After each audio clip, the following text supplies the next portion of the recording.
Shalom saudara yang kasih Tuhan, kita berjumpa lagi dan kita mau berdoa bersama-sama, mendengarkan firman Tuhan sama-sama supaya kita bertumbuh, Tuhan menyertai, memberkati dan berkenan atas hidup kita, supaya kita menjadi berkat bagi banyak orang. Mari kita tunduk kepala kita berdoa. Bapa kami dalam surga, Bapa yang baik yang kami kenal dalam nama Tuhan Yesus. Tuhan, biar kami memprioritaskan Tuhan. Tuhan, biar kami mencari, mengandalkan Tuhan. Biar Tuhan kami percaya, kami Tuhan untuk mendekati Tuhan apapun juga yang kami harus lewati. Tuhan memberi kekuatan, kemampuan kepada kami. Bahkan mungkin kami harus dihina, dicaci, dianiaya, dikucilkan. Tapi kami percaya Tuhan tidak pernah mengucilkan, walaupun manusia mengucilkan kami. Justru Engkau mendekap kami erat-erat dan memberkati kami karena komitmen kami, karena kepercayaan kami yang kepada Tuhan, karena pengorbanan kami semuanya, yaitu karena Tuhan kami berani meninggalkan hal-hal karena iman kami kepadamu. Di dalam nama Yesus, kami berdoa untuk setiap yang dalam pergumulan masalah, persoalan, tantangan, diberikan kekuatan damai sejahtera, dan yang sakit disembuhkan di dalam nama Yesus. Haleluya. Jadilah kuat, dan jadilah mampu, dan jadilah pemenang. Haleluya. Amin. Puji Tuhan, saudara yang dikasihi Tuhan, kita akan melihat satu kisah, yaitu siapa Yakub. Yakub telah mendapatkan hak kesulungan setelah Esau menjual hak kesulungannya, karena Esau adalah kakak dari Yakub walaupun mereka kembar. Namun yang keluar dulu adalah Esau. Kemudian Esau lapar dan kemudian dia minta sop kacang merah. Akhirnya Yakub memberi dengan catatan supaya hak kesulungan diberikan. Deal mereka akhirnya sepakat. Ketika mendapatkan itu, maka terjadilah persoalan.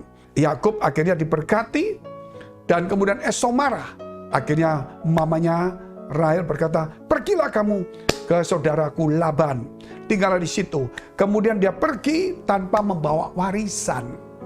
Itulah orang yang mendapatkan Tuhan, orang yang mendapatkan hak kesulungan, orang yang mendapatkan iman, dia siap menerima apapun juga. Bahkan harus kehilangan, bukannya orang mendapatkan Tuhan dapat warisan. Tidak, ternyata saudara. Dia mendapatkan warisan dari Tuhan, bukan dari dunia. Namun apa yang terjadi ketika dalam perjalanan, saudara, dan kemudian sampai sekian puluh tahun, Yakub kembali, Yakub lebih kaya, lebih kuat daripada Esau. Tetapi waktu Yakub meninggalkan keluarganya, Yakub terlunta-lunta sendiri menuju ke keluarga daripada mamanya, Laban. Saat itu apa yang terjadi, saudara? Di tengah perjalanan, Yakub tidak membawa apapun. Dia tidur beralaskan batu. Di situ kemudian dia mimpi. Mimpi di mana dia tidur dan langit itu ada tangga. Dan malaikat naik turun semuanya. Dan kemudian Allah berfirman kepada dia. Dan kemudian dia berkata, "Sungguh alangkah dahsyatnya tempat ini." Dan kemudian dia memberkati tempat itu yang dulu namanya Luz menjadi Betel. Kita lihat dulu kisahnya. Apa itu arti kata Betel? Kita lihat dulu. Kejadian 28 ayat 12. "Maka bermimpilah ia, di bumi ada didirikan sebuah tangga yang ujungnya sampai di langit. Dan tampaklah malaikat-malaikat Allah turun naik di tangga itu. Berdirilah Tuhan di sampingnya dan berfirman, 'Akulah Tuhan, Allah Abraham nenekmu, dan Allah Ishak. Tanah tempat engkau berbaring ini akan kuberikan kepadamu dan kepada keturunanmu. Keturunanmu akan menjadi seperti debu tanah banyaknya, dan engkau akan mengembang ke sebelah timur, barat, utara, dan selatan. Dan olehmu serta keturunanmu, semua kaum di muka bumi akan mendapat berkat.'" Itulah yang kemudian Yesus Kristus lahir melalui keturunan daripada Yakub. Saudara, apa yang didapat oleh Yakub? Ternyata dia melarikan diri, dia harus tidur sendirian, tapi disitulah dia berjumpa dengan Tuhan. Siapapun yang mengutamakan Tuhan, yang memprioritaskan Tuhan, mengalami hal-hal yang tidak mengenakkan. Tetapi percayalah, itu hanya ujian. Itulah namanya Tuhan ingin supaya tidak kita mendua hati. Sehingga Tuhan ingin menguasai kita dan ingin berkuasa atas hidup kita dan ingin memberkati, ingin menolong kita menjadi Tuhan atas hidup kita. Itulah sebabnya Yakub tahu itu sehingga dia mengambil hak kesulungan. Dan di situ ketika dia mengambil hak kesulungan, disitulah Allah memberi komitmennya kepada Yakub. Karena dia berani mempertaruhkan masa depannya kepada Tuhan. Banyak orang hari ini mempertaruhkan masa depannya kepada warisan, kepada hal-hal duniawi. Tetapi biar hari ini kita pegang Tuhan, nama Tuhan. Dan kemudian Tuhan memberkatinya. Kita lihat terus ayatnya. Sesungguhnya aku menyertai engkau dan aku akan melindungi engkau kemanapun engkau pergi. Dan aku akan membawa engkau kembali ke negeri ini. Sebab aku tidak akan meninggalkan engkau, melainkan tetap melakukan apa yang kujanjikan kepadamu. Ketika Yakub bangun dari tidurnya, berkatalah ia, sesungguhnya Tuhan ada di tempat ini dan aku tidak mengetahuinya. Ia takut dan berkata, alangkah dahsyatnya tempat ini. Ini tidak lain dari rumah Allah. Ini pintu gerbang surga. Keesokan harinya, pagi-pagi Yakub mengambil batu yang dipakainya sebagai alas kepala dan mendirikan itu menjadi tugu dan menuang minyak ke atasnya. Ia menamai tempat itu Betel. Dahulu nama kota itu Luz. Biar hari ini saudara, Betel-Betel itu ada dalam kehidupan kita.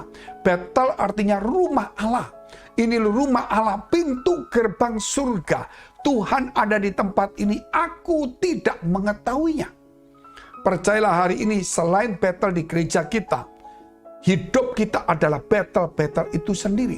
Ketika kita mau memprioritaskan Tuhan, mengutamakan Tuhan, dan saya percaya Tuhan akan tetap komitmen dengan orang yang mau komitmen dengan Dia. Saudara yang dikasihi Tuhan, itulah kemudian Yakub memberkati tempat itu. Dulu namanya Luz, tetapi dia rubah menjadi Betel. Dan dia berjanji bahwa dia akan kembali ke tempat ini kalau Allah memberkati dia. Maka dia akan berkata, akan memberikan sebagian milik Allah kembali kepada dia. Dan dia akan mengabdi kepada Allah dan tempat itu menjadi rumah Allah. Haleluya. Kita perlu ke rumah Allah. Kita perlu membangun Betel-Betel, yaitu Betel secara fisik di gereja. Hubungan kita dengan Tuhan. Menghadirkan Tuhan walaupun kita tidak melihatnya. Kita mempunyai hubungan komitmen dengan Tuhan.